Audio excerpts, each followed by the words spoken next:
Assalamu alaikum. My name is Ismail Chase, from Philadelphia, born and raised, you know. I was first introduced to Islam from my brother who he passed recently.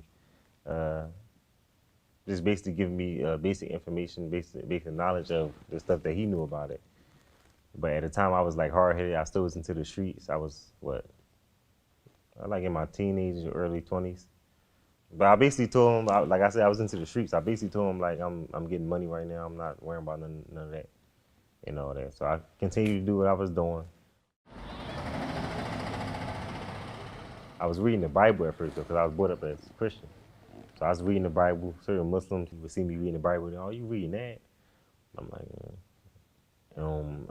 they end up passing me a Quran. I read it after a while because I wasn't trying to read it. So I read it after a while, and as soon as I read it, that verse where it said this is a clear book that I left no doubt in it. That shook me like for a reason. I don't know, for some reason that shook me. As soon as I read that, I think that's Surah Baqarah. That's like the first sentence or something. يا تالي القرآن قد خصك الرحمن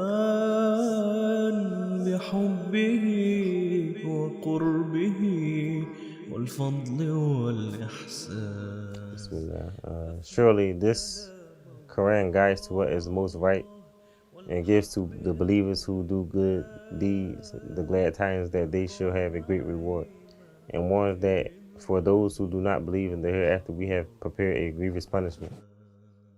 I continue reading, continue learning. I end up meeting brothers from the Ahmadiyya Muslim community.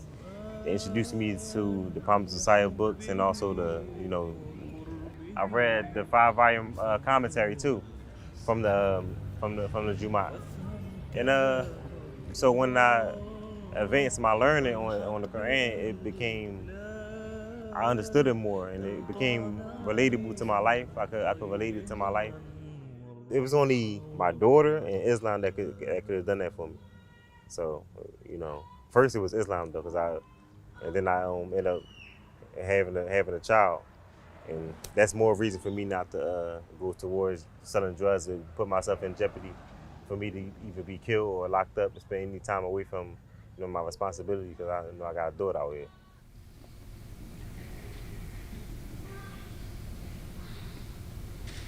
Allahu Akbar.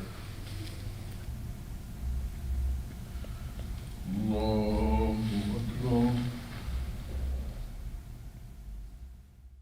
I had people calling me too, like, like trying to get me back into the streets, and it didn't feel right with my spirit. Like I knew the progress I was making, and I was trying to stay from out of that. But I was tempted to do that, and I ended up just reading the Quran. And after I read the Quran, it was a verse. I don't remember the exact verse, but it was exactly what I needed to hear for that time, like for that where I was at, like how I was feeling, and what I was about to do. يا تالي القرآن قد خصك الرحمن بحبه. That's how I read the Quran now. So, and I try to use it in everything that I do in life. It's a big part of my life. When I don't read it, I don't feel right. Like, I don't feel good, about. And when I'm not praying, like or reading, I don't feel right. طيبا والروح والريحان.